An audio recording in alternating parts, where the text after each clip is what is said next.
All right, math peeps, let's take a look at a few more equations here from these Khan Academies. See if we can straighten out some of the problems you're having. This is one that's really getting you guys stuck when the C term is negative. C term is negative 14. First of all, let me just double check. Okay, my equation does equal 0. If it doesn't equal 0, you're going to have to take this number over here, move it over to this side using inverse operation first. Got to have a 0 to use the zero product property. We have a 0, we're good. So now that C term is a negative. C term negative means I'm going to subtract to make 5 after I multiply and make 14. So let me make up a couple parentheses here. I know that to get x squared, I need a couple x's, those are my firsts. I know that I'm going to multiply to make 14 and subtract to make 5. The two numbers I'm going to use are 7 and 2. 7 times 2 is 14. 7 minus 2 is 5. But I'm not really trying to get a 5. Oh, and I know that since this is a negative, I know that I'm going to have a positive and a negative in my two parentheses. I'm going to have two different signs. I'm trying to get a negative 5. Well, if I'm trying to get negative 5, I can't get negative 5 if 7's positive. I need a negative 7 and a positive 2. When you have two different signs in your parentheses in your binomials, the larger factor is going to get the sign of the b. The b is negative 5, so the larger factor 7 will get the negative like the 5. And that equals 0. And now I'll use my zero product property.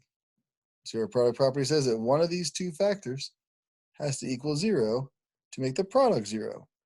So either x minus 7 is 0 or x plus 2 is 0. Solve them both. Do inverse. Add 7 on both sides. X equals 7. Some of you guys are just putting negative 7 as your answer because that's your factor. If negative 7 is your factor, and I solve it equaling 0, I'm going to have to do the inverse operation. I'm going to always get the opposite sign as my answer. I think that's a mistake point for a lot of you. Second equation, x plus 2 equals 0. Subtract 2 from both sides, and x is equal to negative 2. Now, I told you should always put your answers in order from least to greatest. The Khan Academy actually says do the smaller one first and the larger one second. So out of 7 and negative 2 is smaller, and positive 7 is larger. If you have these signs backwards, yes, you have a wrong answer. If you factored the signs backwards, yes, you have a wrong answer. There is no, well, it's right except for the signs. If the signs are wrong, it is wrong. The signs are one of the most important parts of getting this problem right. And if you put these answers in the wrong places, if you put 7 here and negative 2 down there, they will mark it wrong. Okay? That's the first kind. That's the easier of the two. The second one requires a two-step factor. Remember when we did the factoring where the a term wasn't 1? And that a term always ended up being the GCF of the equation, or in that case, the expression. So I'm going to have to factor the GCF out first. I'm going to divide this 2 out. So this 2 is going to divide out of that trinomial.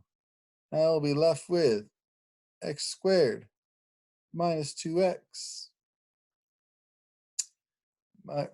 Sorry about that. It's not minus 2x, it's minus x, because I divided that 2 out. Let me get rid of that 2.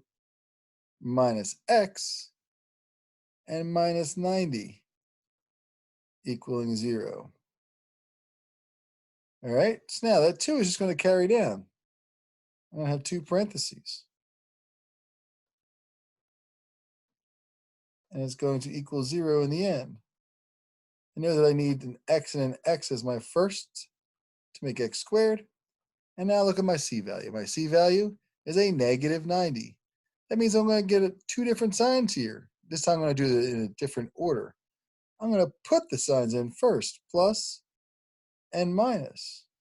You can put the signs in first if you want. You can always move them if you need to, change something. But I know I need a plus and a minus to get a negative 90.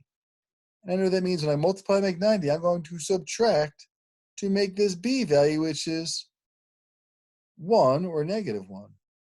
So my factors of 90 that subtract to make 1 are 10 and 9. So I have those in my head, 10 and 9. I'm going to write them over here. So now I know that I need to get a negative 1 in the middle. Therefore, out of these two factors, the larger number, the 10, is going to go with the negative sign, and the positive will get the smaller of the two factors. There's my proper factoring with the signs right. Now, I don't have two factors that equal 0. I have three factors that equal 0. But take a look at this first factor. There's no variable. If I was to make this factor equal 0, it just says 2 equals 0. Well, no, it doesn't. So I can get rid of that. That means nothing. If your GCF is just a number when you're solving an equation, once you get down to the zero product property, that number becomes what they call an extraneous solution. I think we used that word before.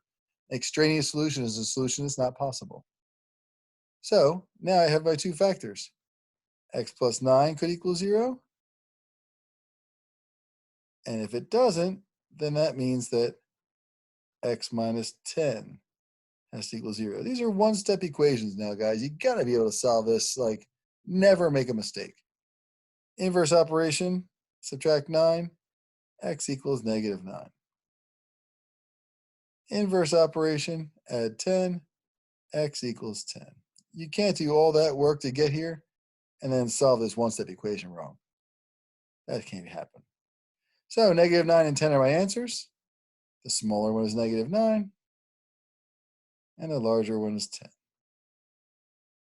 Okay? One more. They throw a little curveball at you here. Take a look at this problem. They don't have a smaller x and a larger x answer blank. They just have a single x answer blank. Does that mean I'm going to put both of my answers in this box, or does it mean something else? Let's find out. The greatest common factor of this is 5. That a value will be the greatest common factor for now. It won't be starting next week, but it is for now. That leaves me x squared plus 12x plus 36 equaling 0.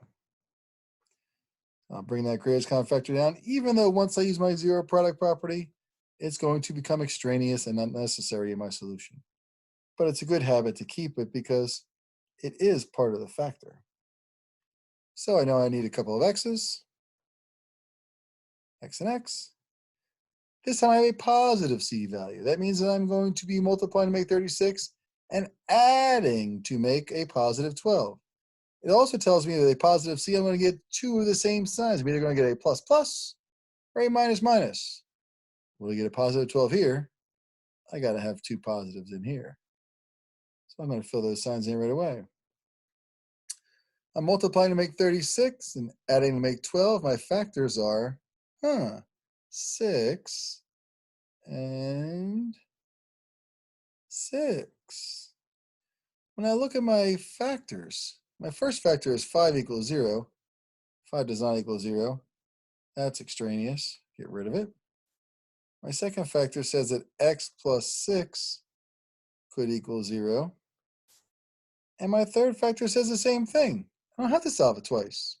I'm going to get the same answer both times. That's why I only have one blank for an answer.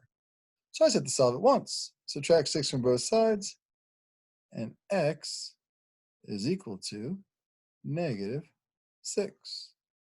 This is going to be a special factoring we'll talk about later. But for now, you just need to know that 6 times 6 is 36, and 6 plus 6 is 12. That's how you're going to work on those cons. I wish you the best of luck, and I wish you a great spring break. Have fun.